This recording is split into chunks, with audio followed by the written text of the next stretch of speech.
प्रश्न मला विचारायचा आहे योगेश शिले यांना की आजच्या मनसे पदाधिकाऱ्यांच्या एकंदरीतच बैठकीमध्ये युतीबाबत बोलण्याची परवानगी प्रवक्त्यांना आणि नेत्यांना दिलेली आहे असं आम्हाला कळलेलं आहे. त्यामुळे आता मोकळेपणाने तुम्ही युतीबद्दल बोलू शकतात असा आमचा अंदाज आहे. आणि म्हणूनच मला तुम्हाला असं विचारायचं आहे की राज ठाकरे आणि उद्धव ठाकरे यांच्या युतीबद्दल मनसे पक्षाची अधिकृत भूमिका काय आहे?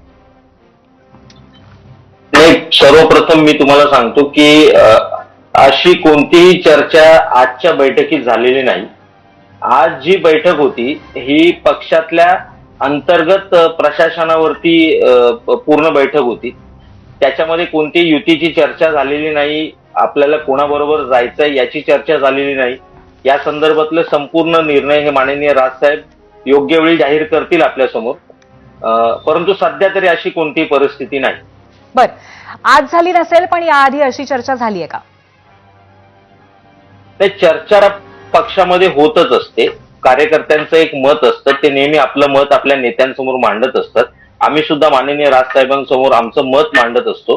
परंतु हे प्रत्येकाचं वैयक्तिक मत असतं. आता पक्षाचं जे धोरण आहे किंवा पक्षाला ज्या पक्षासोबत इतर पक्षांसोबत जायचं असेल त्याचा संपूर्ण निर्णय माननीय राजसाहेब घेतात, संपूर्ण विचार करून घेतील आणि तो योग्य वेळी तुमच्या समोर आणतील ते.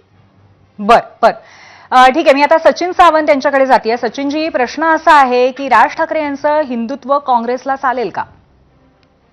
नाही, या संदर्भामध्ये मला असं वाटतं की स्थानिक स्वराज्य संस्थांच्या निवडणुका ह्या खऱ्या अर्थानं कार्यकर्त्यांच्या निवडणुका असतात आणि त्यामुळे आपण आपल्याला आठवत असेल की ज्यावेळेला काँग्रेस राष्ट्रवादी काँग्रेसची एकत्रितपणे सत्ता होती त्याही वेळेला स्थानिक स्वराज्य संस्थांच्या निवडणुकीने आम्ही वेगळे लढलो होतो. त्यामुळे तशा तऱ्हेचं काही असं काही मला असं वाटतं की एक काय हार्ड अँड फास्ट नाही रूल नाही आहे की एकत्र झालं पाहिजे. त्यामुळे महाविकास आघाडीमध्ये वेगवेगळं लढण्याची देखील भूमिका कोणी घेतली त्याचं काय मला असं वाटतं की त्याचं आश्चर्य वाटण्यासारखं नाही.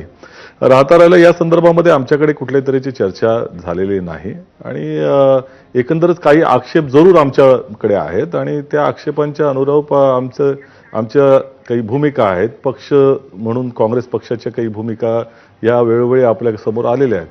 त्यामुळे त्या दृष्टिकोनातून काँग्रेसचं नेतृत्व स्थानिक पातळीवरती चर्चा करून विचार करेल.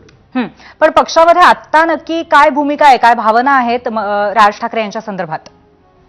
राज ठाकरे यांच्या पक्षाशी आमचे वैचारिक मतभेद आहेत याच्यात कोणत्याही तऱ्हेची शंका नाही.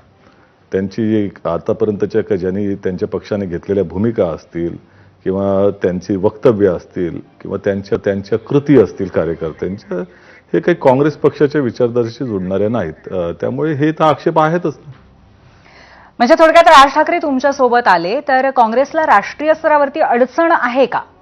अडचणीचा विषय हा नंतरचा भाग झाला. आजच्या परिस्थितीमध्ये स्थानिक स्वराज्य संस्थांच्या निवडणुका आहेत आणि त्या संदर्भामध्ये काँग्रेस पक्षाचे नेतृत्व आमच्या सगळ्या नेत्यांशी चर्चा करून या बाबतीमध्ये निर्णय घेईल.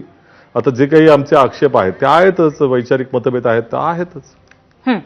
बरं, संजय राऊत आज असं म्हणालेले आहेत की चर्चा जी काही दिल्लीत सुरू आहे, कारण दिल्लीमध्ये नेतृत्व आहे काँग्रेसचं, तर मग याचा संदर्भ कुठेतरी सपकाळांना हे माहिती नाहीये का असा आपण धरायचा का? कारण नवा भिडू हे जे एक विधान केलेलं होतं सपकाळांनी त्याच्याशी त्याचा संदर्भ आहे का? तुम्ही काय म्हणाल? आता राऊत साहेब कोणाशी काय बोलले, मला असं वाटतं की त्यांनी जे काही मत व्यक्त केलं ते त्यांचं स्वतःचं मत आहे.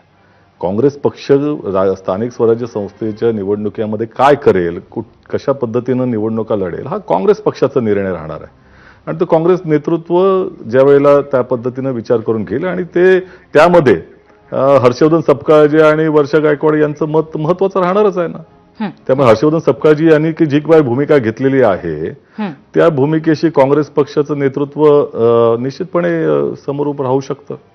बरं, आपण पुन्हा एकदा चिलेजींकडे जाऊया. चिलेजी, तुम्ही आता ऐकलं सचिन सावंत यांची भूमिका, काँग्रेसची भूमिका काय आहे. मग अशा पार्श्वभूमीवर आज जे उदय सामंत म्हणाले त्याचाच आधार घेऊन मी तुम्हाला असं विचारतेय की सावरकरांबद्दल ज्या पद्धतीचे उद्गार केले जातात त्याचा विचार करूनच राज ठाकरे काँग्रेसबरोबर जायचं का नाही ठरवतील असा आशयाचं वक्तव्य उदय सामंतांनी आज केलेलं आहे. तोच माझा पुन्हा एकदा मुद्दा आहे. काँग्रेसची अशी भूमिका असेल तर मनसे आणि काँग्रेस एकत्र कसे हातमिळावणी करू शकतील?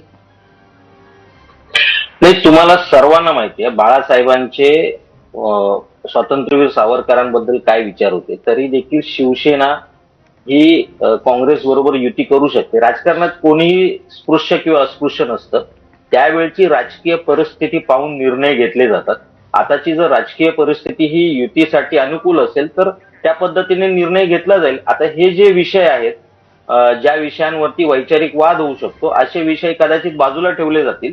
कारण ज्यावेळी तुमच्या समोरचा शत्रू हा मोठा असतो आणि महाराष्ट्रासाठी किंवा देशासाठी घातक असू शकतो, अशा वेळी तुम्हाला तुमचे काही वैचारिक मतभेद बाजूला ठेवावे लागतात आणि एकत्र यावं लागतं. अशा पद्धतीचा एखादा निर्णय झाला तर त्याला सर्वांनी तयार असायला हरकत नाही. म्हणजे वेळप्रसंगी असा निर्णय घ्यायला तयार असण्याची शक्यता आहे असं तुम्ही म्हणताय? कार्यकर्त्यांनी नेहमी पक्ष नेतृत्वाने घेतलेला जो निर्णय आहे त्याच्या सोबत राहणं अपेक्षित असतं. बरं. आणि ते पक्षाच्या हिताचं असतं. बरं, आणि त्याचबरोबर तुम्ही भाजप देशाला घातक आहे असंही कुठेतरी म्हणताय? नाही, असं मी म्हटलं नाही. अशा शक्ती जर देशामध्ये काम करत असतील तर त्यांच्या विरोधात अगदी भाजपने सुद्धा उभं राहावं ना, आमची काहीच हरकत नाही त्याला. बरं, ठीक.